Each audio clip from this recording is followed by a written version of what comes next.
اور یہ وہ مبارک مہینہ ہے جس میں انوار اترتے ہیں۔ ام المومنین سیدہ عائشہ رضی اللہ تعالی عنہا فرماتی ہیں کہ حضور علیہ السلام کو رمضان المبارک کے بعد سب سے زیادہ روزے شعبان المعظم میں رکھتے ہوئے دیکھا ہے۔ ماہ شعبان میں رمضان المبارک کا شدت سے انتظار کرنا، اس کی ہمیں ترغیب دی گئی ہے، بلکہ رجب کا چاند طلوع ہوتے ہی یہ دعا مانگا کرتے تھے میرے اور آپ کے آقا و مولا کہ اللہ ہمیں شعبان تک اور پھر رمضان المبارک تک پہنچا دے۔ اس مہینے کا آنے والے موسم نور کا استقبال کرنا، اس کے شوق میں بے تابیوں کا اظہار کرنا، یہ اللہ جل شانہ کے ساتھ محبت کی علامت ہے۔ شعبان المعظم کے دن گن گن کے گزارے جائیں کہ اتنے دن رہ گئے ہیں رمضان المبارک میں، اب اتنے دن رہ گئے ہیں رمضان المبارک میں۔ انسانی ذہن میں یہ سوال پیدا ہو سکتا ہے کہ متعینہ وقت پر تو اس مہینے نے آنا ہی ہے، اور اگر زندگی موجود رہی تو اس کو پا ہی لیں گے، تو اس شدت سے انتظار کرنے کا کیا مطلب؟ تو اس کا جواب یہ ہے، بیرون ملک سے کسی کے بزرگ نے، والد نے یا کسی کے بیٹے نے آنا ہو تو وہ 2 ماہ قبل ہی آنکھیں فرش راہ کیے ہوتے ہیں اور گن گن کے دن گزار رہے ہوتے ہیں، اور جو ہی لمحے قریب آتے ہیں تو پھر گھڑیاں اور ساعتیں بھی گنی جاتی ہیں۔ بار بار گھڑی دیکھتے ہیں، ابھی تک پہنچے نہیں، جبکہ یہ طے ہے کہ 5:02 پہ فلائٹ اترے گی۔ تو بار بار گھڑی دیکھنے کا مطلب لاہور سے 2 گھنٹے یہاں گجرانوالہ میں پہنچتے ہوئے لگیں گے، لیکن ہر 10 منٹ کے بعد کہ ذرا پتہ کرو کہاں تک پہنچے ہیں۔ کیا مطلب اس کا؟ مطلب اس کا یہ ہے کہ جب سینے میں کسی کا انتظار رکھا ہوا ہو تو پھر بے تابیاں، بے چینیاں، اضطراب موجود ہوتا ہے۔ ہم دنیا کے لوگوں کے ساتھ جو ربط و رشتہ رکھتے ہیں اس کے مطابق ان کا انتظار ہوتا ہے۔ کچھ آنے والے ایسے بھی ہوتے ہیں جنہوں نے ہمیں بتایا ہوتا ہے کہ فلاں دن ہم پہنچیں گے، اور وہ دروازے پہ دستک دے رہے ہوتے ہیں اور ہم سو کے اٹھ رہے ہوتے ہیں، اور اچانک جب پتہ چلتا ہے کہ فلاں باہر دروازے پہ دستک دے رہے ہیں تو ہم استقبال تو کر رہے ہوتے ہیں، لیکن ہمارے ذہن میں یہ بھی ہوتا ہے وہ میں بھول گیا، تو اب تو یہ کام بھی میرے ذمے ہے، تو مجھے یاد آ گیا ہوتا۔ تو جن لوگوں کے لیے دل میں محبتوں کی جگہ ہو تو ان کے لیے پھر سارے کام مؤخر کر کے ان کے استقبال کیے جاتے ہیں۔ یہ مہینہ اللہ کی رحمتوں کا موسم بہار ہے، چھم چھم رحمتیں برستی ہیں، انوار اترتے ہیں، گناہگاروں کو آتش دوزخ سے نجات بخش دی جاتی ہے۔ تو اس کا استقبال کرنا، اس کے لیے انتظار کرنا، گن گن کے دن گزارنا، لمحے اور ساعتیں بسر کرتے ہوئے بار بار ماہ سیام کا ذکر کرنا، اس مہینے کے ساتھ محبت کی دلیل ہے، اور اس مہینے کے ساتھ محبت اللہ سے محبت کی دلیل ہے۔ اس لیے اس مہینے کا استقبال کرنا، اس کے لیے تیاری کرنا، اپنے گھر کو صاف کرنا، اس کے لیے اپنی اولاد کے دل میں شوق پیدا کرنا اور ماحول پہلے پیدا کرنے کی کوشش کرنا، تاکہ جو ہی یہ ماہ جلوہ گر ہو تو روزہ رکھنے کا مزاج پیدا ہو چکا ہو، تلاوت کلام مجید کا مزاج پیدا ہو چکا ہو، دیگر نوافل اور اچھے اعمال بجا لانے کی عادت پڑ چکی ہو۔ تو شعبان میں ہی اس کی تیاری ہوتی ہے تاکہ رمضان المبارک آتے ہی ہم پوری طرح سے مستعد اور فعال ہو کر کے اس مہینے کی برکتوں کو سمیٹ لیں۔ اللہ کے محبوب علیہ السلام نے ارشاد فرمایا کہ جب ماہ سیام آتا ہے فتحت ابواب الجنہ، تو جنت کے 8 دروازے کھول دیے جاتے ہیں۔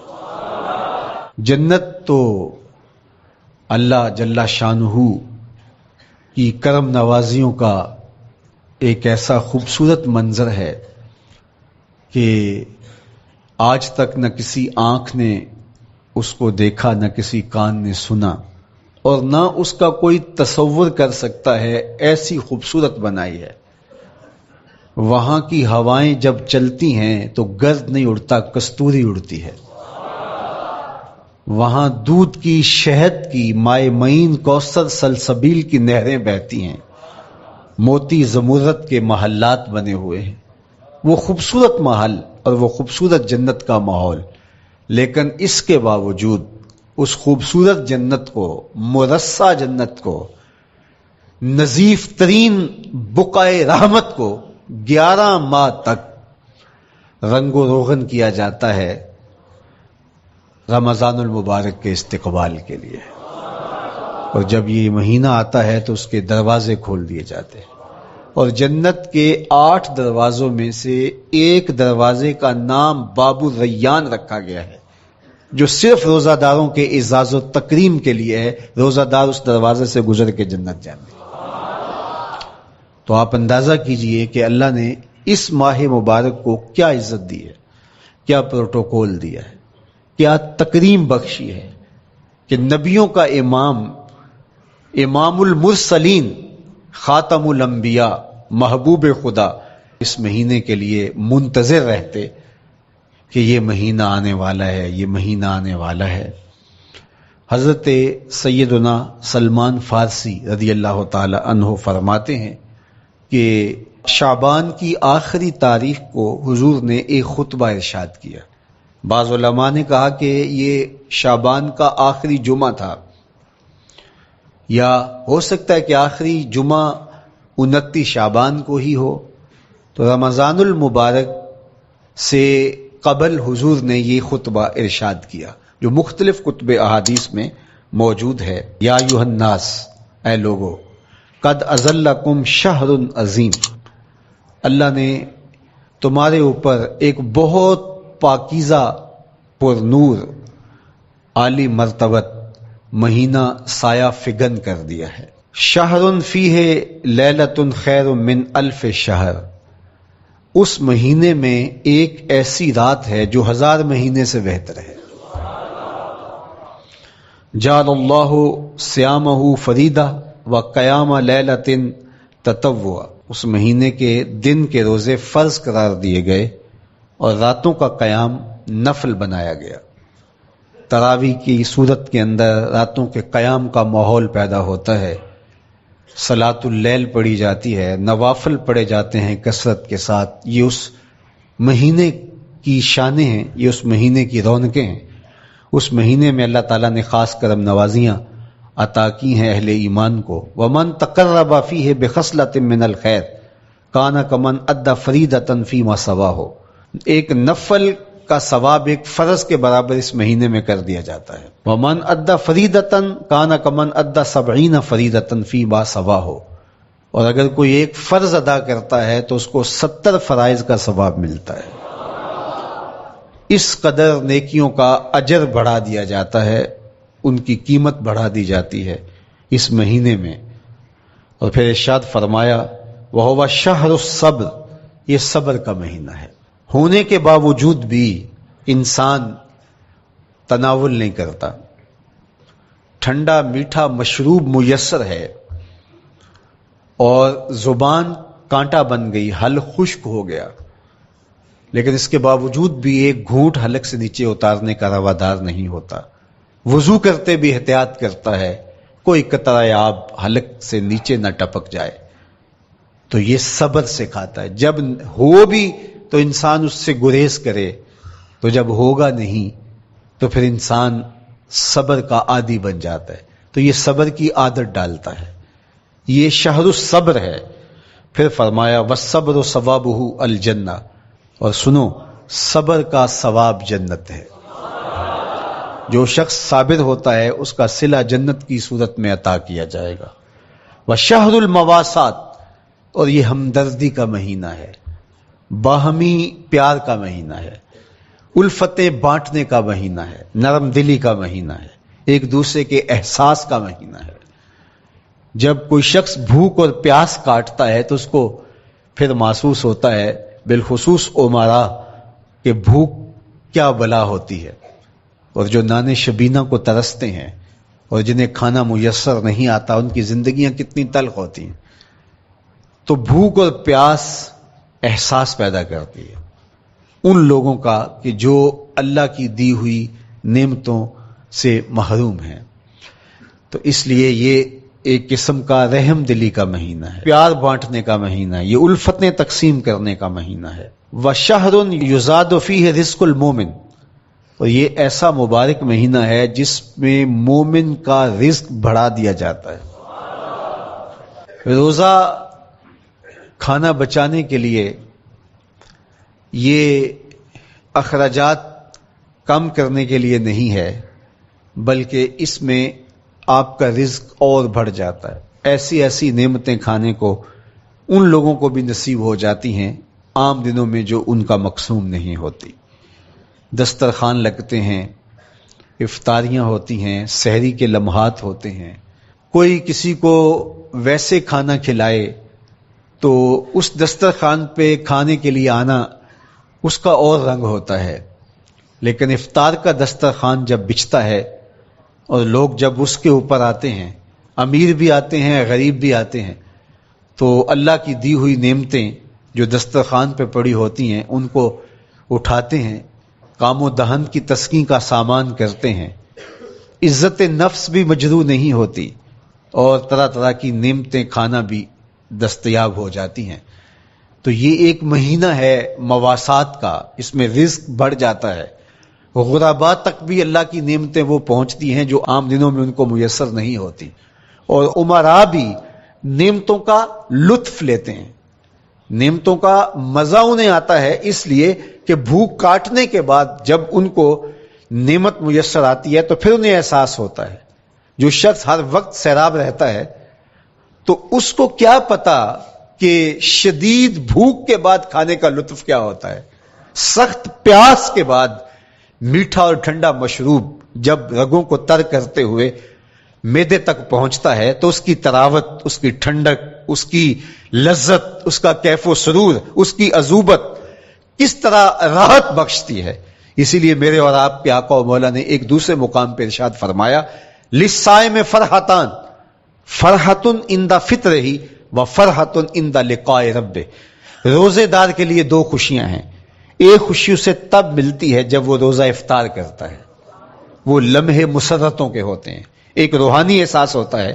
اتنا لمبا دن، اتنا سخت دن، گرمی کی شدت، مالک تیرا شکر ہے لمحہ اختتام پہنچا اور یہ اتنا لمبا دن تیرے حکم کی تعمیل کرتے ہوئے بسر ہو گیا.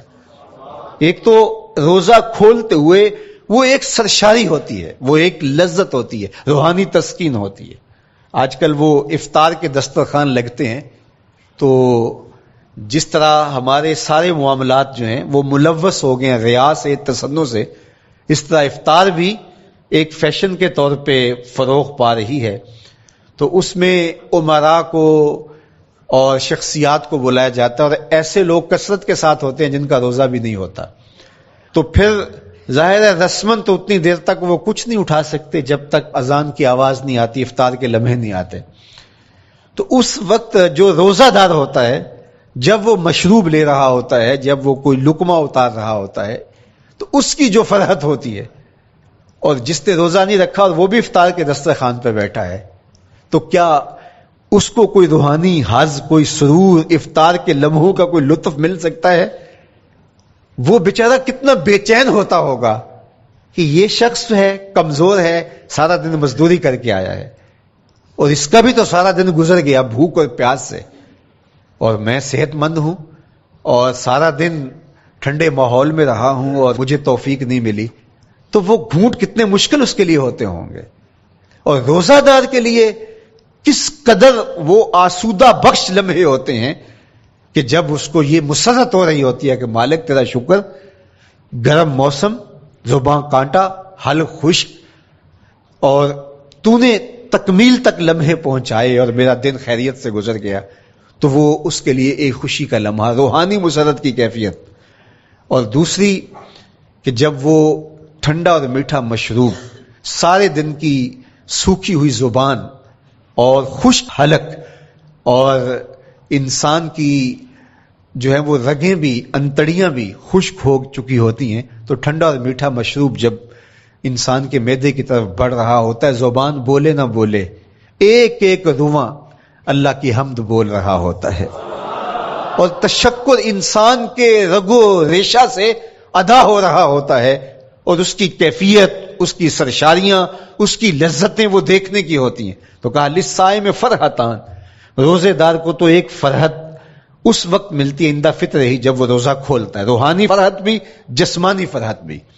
وَفَرْحَةٌ عِنْدَ لِقَاءِ رَبِّهِ، اور دوسری فرحت اور دوسری خوشی اسے تب ملے گی جب اس روزے کے صلے میں اللہ تعالیٰ اپنے رخ انور سے پردہ اٹھا دے گا اور روزہ دار کو اپنے دیدار کی دولت عطا کرے گا.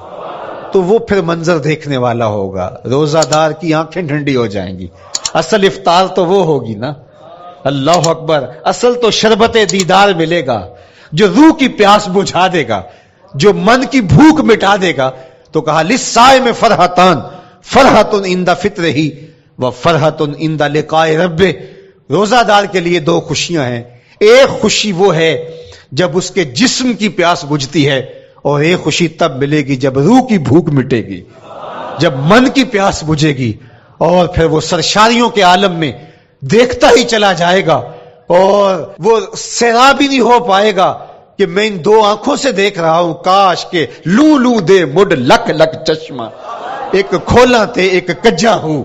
وہ اس آرزو میں ہوگا کہ میرا رواں رواں آنکھ بن جائے اور میں اس دیدار سے فیضیاب ہوتا چلا جاؤں.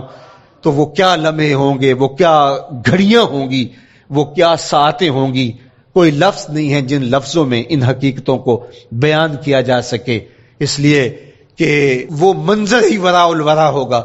تو روزہ دار کو فرحت ملتی ہے جب وہ روزہ کھولتا ہے. تو فرمایا وَشَهْرٌ يُزَادُ فِيهِ رِزْقُ الْمُؤْمِنِ، اس میں مومن کا رزق بڑھا دیا جاتا ہے. وَمَنْ فَطَّرَ فِيهِ صَائِمًا كَانَ مَغْفِرَةً لِذُنُوبِهِ، جس نے روزہ دار کا روزہ افطار کروایا. اللہ کے محبوب فرماتے ہیں کہ ایک تو خود روزہ رکھا، اور دوسری سعادت یہ ہے کہ ماہ صیام میں روزہ دار کا روزہ افطار کروایا. آپ شریعت بیضاء کو بنظر عمیق مطالعہ کر کے دیکھیں. ماہ صیام میں بہت زیادہ اس بات پہ زور دیا گیا ہے کہ روزہ افطار کرواؤ. اپنے گھر میں بیٹھ کر کے روزہ افطار کر لینا یہ بھی سعادت مندی ہے، روزہ نصیب ہو جائے، لیکن اس بات پہ بہت زور دیا گیا ہے ماہ صیام میں کہ ایک ماحول پیدا ہو، لوگوں کو افطار کروائیں تاکہ تمام لوگوں تک اللہ تعالیٰ کی نعمتیں پہنچیں اور لوگوں تک جو ہے وہ رمضان المبارک کی برکتیں پہنچیں. تو ارشاد فرمایا وَمَنْ فَطَّرَ فِيهِ صَائِمًا، جس نے روزے دار کا روزہ افطار کروایا، کانا مغفرۃ لذنوبہ، تو وہ افطار کروانے والوں کے گناہوں کی بخشش کا ذریعہ بن جائے گا. یہ افطاری گناہوں کی مغفرت کا سبب بن جائے گی. وَعِتْقَ رَقْبَتِهِ مِنَ النَّارِ، اور آتش دوزخ سے گردن کی آزادی کا مجدہ جاں فضا بن جائے گا یہ امر کہ اس نے کسی کا روزہ افطار کروایا. وَقَانَ لَهُ مِثْلُ أَجْرِهِ مِنْ غَيْرِ أَنْ يَنْقُصَ مِنْ أَجْرِهِ شَيْءٌ، اور روزہ افطار کروانے والے کو روزہ رکھنے والے جتنا اجر ہی دیا جائے گا، لیکن روزہ رکھنے والے کے اجر میں بھی کوئی کمی نہیں واقع ہوگی. جتنا اس نے سارے دن کی بھوک اور پیاس کاٹ کر کے تکلیف اٹھا کر کے روزہ رکھا، جس نے شام کو اس کو افطار کر دیا اتنا ہی ثواب اس کو عطا کر دیا جائے گا، اس کا اجر کم کیے بغیر. اللہ اکبر، یہ امت کے لیے اللہ نے کیا پیکج دیا ہے. کیا کرم نوازیاں ہیں اس امت کے لیے. آقا کریم نے ارشاد فرمایا ایک شخص صبح سے لے کے ظہر تک مزدوری کرتا ہے, اس کو ایک قیراط دیا جاتا ہے, اور ایک شخص ظہر سے لے کر عصر تک مزدوری کرتا ہے, اس کو بھی ایک قیراط دیا جاتا ہے, اور ایک عصر سے لے کر مغرب تک مزدوری کرتا ہے, اس کو 2 قیراط دیے جاتے ہیں. فرمایا پہلی مثال یہود کی ہے, دوسری مثال نصارہ کی ہے, اور تیسری مثال میری امت کی ہے. یہودیوں نے اور عیسائیوں نے اس پہ اعتراض کیا کہ ہمارا اجر کیوں تھوڑا ہے, تو میرے اور آپ کے آقا و مولا نے فرمایا تمہارا تھوڑا نہیں, ہمارا زیادہ ہے. آج کل اگر 1000 روپیہ مزدوری چلتی ہو مزدور کی, تو کوئی شخص صبح سے شام تک ایک شخص سے مزدوری کروائے اور 1000 روپیہ دے دے, اور دوپہر کو اڈے سے جا کے ایک مزدور اور لے آئے, شام کو اس کو بھی 1000 روپیہ دے آئے, اور ایک شخص کو عصر کے وقت لائے اس کو 2000 روپیہ دے دے, تو 1000 والا کہے کہ میرے سے زیادتی ہوئی ہے, تو اس سے زیادتی تو نہیں ہوئی, اسے تو پوری مزدوری دی گئی ہے. اب اس پہ مہربانی ہوئی ہے, اس پہ رحمت ہوئی ہے. تو کہا یہود اور نصارہ کی یہ مثال ہے, ایک صبح سے ظہر تک مزدوری کرے اس کو 1 قیراط, ایک ظہر سے عصر تک مزدوری کرے اس کو بھی 1 قیراط, اور تیسرا بہت تھوڑا وقت عصر سے مغرب تک مزدوری کرے اس کو 2 قیراط. کہا یہ امت محمدیہ علی صاحب الصلوات کو دیا گیا نور ہے. تو ایک شخص نے سویر سے لے کر شام تک روزہ رکھا, بھوک کاٹی, پیاس کاٹی, سخت شدت کی گرمی سہی, اور ایک شخص نے شام کے وقت اس کو روزہ افطار کروا دیا. اور سنو حضور علیہ الصلوۃ والسلام کا فرمان, جب حضور نے فرمایا کہ اس کو پورا اجر ملے گا پہلے کے اجر کو کم کیے بغیر, تو صحابہ کا تو دل تڑپنے لگا کہ یہ کتنی بڑی بات ہے. اب آپ جانتے ہیں کہ یہ زمانہ ایسی معاشی خوشحالیوں کا نہیں تھا, لوگوں کے پاس تو نان شبینہ بھی میسر نہیں ہوتا تھا. تو صحابہ نے جو سوال کیا, قالوا یا رسول اللہ صلی اللہ علیہ وسلم, انہوں نے کہا اے اللہ کے پیارے رسول صلی اللہ علیہ وسلم, لیسا کلنا یجد ما یفطر الصائم, ہم میں سے تو ہر بندہ یہ طاقت نہیں رکھتا کہ روزہ دار کو روزہ افطار کروا دے. تو یہ اتنی بڑی سعادت, تو یہ تو پھر اہل زر ہی یہ سعادت حاصل کر پاتے ہیں. ہمارے جیسے لوگ تو پھر جو مال و دولت نہیں رکھتے, تو وہ تو پھر یہ سعادت نہیں حاصل کر پائیں گے. تو میرے اور آپ کے آقا و مولا نے کیا فرمایا, قال, حضور نے ارشاد فرمایا, یؤت اللہ ھذا الثواب, یہ ثواب اللہ اسے شخص کو بھی عطا کرے گا, من فطر صائما علی مزقۃ لبن او تمرۃ او شربۃ من ماء. فرمایا کہ یہ اجر اللہ اس کو بھی عطا کرے گا جس نے کسی کا روزہ 1 گھونٹ دودھ سے کھلوا دیا, یا 1 کھجور سے کھلوا دیا, یا پانی کے 1 گھونٹ سے اس کا روزہ افطار کروا دیا. لازمی نہیں ہے کہ دسترخوان سجا ہو, انواع اقسام کے کھانے پڑے ہوں, اور وہ افطاری ہی افطاری قرار پائے گی. جس نے کسی کو وہاں باہر ٹوٹیوں سے پانی کا گلاس بھر کے, کٹورا بھر کے سادہ پانی بھی پیش کر دیا, تو اس کو بھی ثواب مل جائے گا. کتنا ثواب ملے گا؟ پورا روزہ رکھنے کا ثواب اس کو ملے گا. کتنی رحمتوں کی لوٹ سیل لگی ہے. کوئی ایسے بھی بانٹتا ہے, کوئی ایسے بھی کرم نوازیاں ہوتی ہیں, لیکن میرے رب کے خزانے کتنے کھلے ہیں. میں نے مدینہ المنورہ میں ایک شخص کو دیکھا کہ وہ روزے کے وقت وہاں سے ہی گلاس لیتا اور زمزم سے بھرتا اور روزہ داروں کے آگے رکھتا چلا جاتا, اور روزانہ اس کا یہ عمل ہوتا. نماز عصر کے بعد شروع ہوتا, جتنی اس کی پہنچ ہوتی ہر ایک کے آگے رکھتا چلا جاتا. پانی بھی وہاں سے لیا, گلاس بھی وہاں سے لیا. اللہ اکبر. فرمایا دودھ کا 1 گھونٹ یا پانی کا 1 گلاس یا 1 کھجور اس نے کسی کو پیش کی اور اس نے اس سے روزہ کھولا. اللہ کے محبوب فرماتے ہیں پہلے کے اجر میں بغیر کسی کمی کے اس کو پورا پورا ثواب روزے کا نصیب ہوگا. اللہ اکبر. اب سنو, پھر حضور نے ارشاد فرمایا ومن اشبع صائما, اور جس نے صحیح اہتمام کے ساتھ روزے دار کو اچھا کھانا کھلایا, اچھی پرتکلف افطاری دی, سقاہ اللہ من الحوض شربتا لا یظمأ حتی یدخل الجنہ, اس کو حوض کوثر سے ایسا جام ملے گا کہ اس کو کبھی پیاس نہیں ملے گی یہاں تک کہ جنت میں چلا جائے گا. اللہ اکبر. اس کو کوثر کے جام نصیب ہوں گے حشر کی گرمی میں. اور آپ کو معلوم ہے، علماء سے آپ نے بارہا سنا ہوگا کہ جام کوثر جس نے ایک بار پی لیا پھر 50,000 سال کے دن میں اس کو دوبارہ پیاس نہیں لگے گی. یہ جام کوثر کی خصوصیت ہے. فرمایا وَهُوَ شَهْرٌ أَوَّلُهُ رَحْمَةٌ. یہ وہ مہینہ ہے جس کے پہلے 10 دن رحمت ہیں اور اس کا درمیانی عشرہ مغفرت ہے. وَآخِرُهُ عِتْقٌ مِّنَ النَّارِ. اور اس کا آخری عشرہ جو ہے وہ آتش دوزخ سے نجات کا ضامن ہے. فَاسْتَكْثِرُوا فِيهِ مِنْ 4 خِصَالٍ. کہا کہ 4 کام اس مہینے میں کثرت کے ساتھ کرو. خصلتان ترضون بہما ربکم. 2 کام تو وہ ہے جس سے تم اپنے رب کو راضی کرو گے. وخصلتان لا غنا بکم عنہما.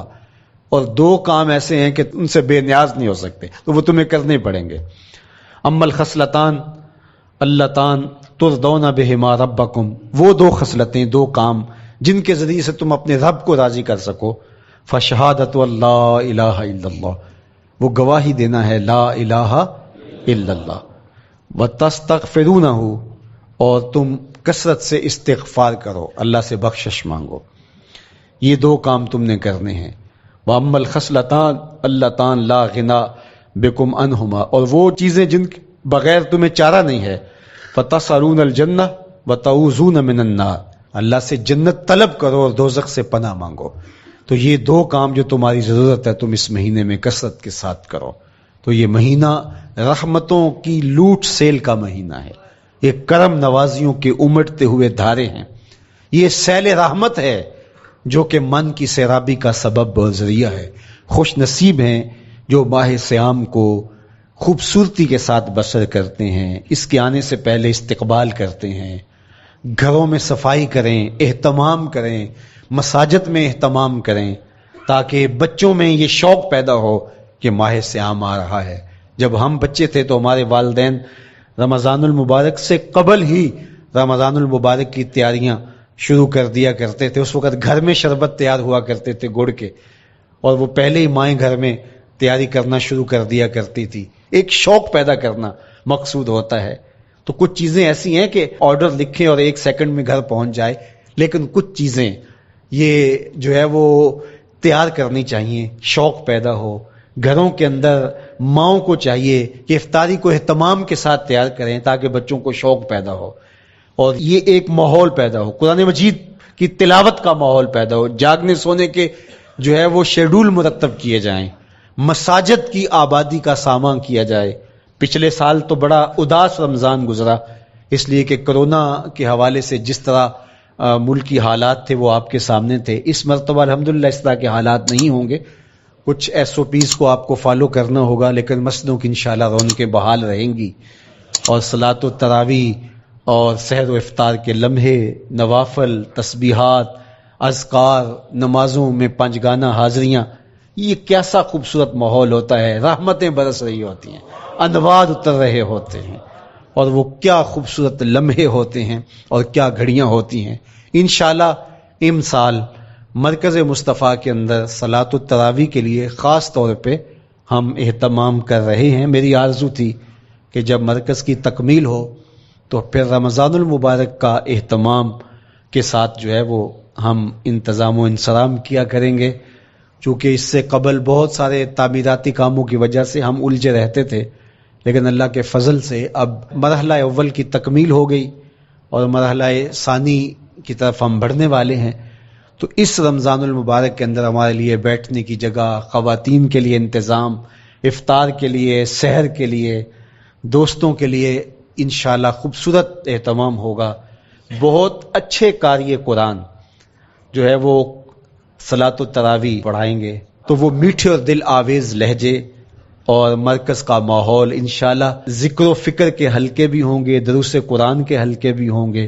تو ایک ماحول انشاءاللہ پیدا ہو، اور انشاءاللہ میں بھی آپ کے ساتھ ماہ صیام میں موجود رہوں گا. افطار کے لمحوں میں بھی، سحر کے لمحوں میں بھی، تراویح میں بھی، نمازوں میں بھی انشاءاللہ اور پھر جب ہم ہوں گے تو ماہ سیام ہوگا، رحمت کی گھڑیاں ہوں گی، اترتے ہوئے انوار ہوں گے، محبتوں کا ہجوم ہوگا، افطار کے میلے ہوں گے، سحری کے خوشگوار لمحے ہوں گے، قرآن کی دل نواز صدائیں ہوں گی، اور مرکز مصطفیٰ کا نورانی پرکیف سرمدی ماحول ہوگا، اور ہم اپنے رب سے اس کی رحمتیں طلب کریں گے۔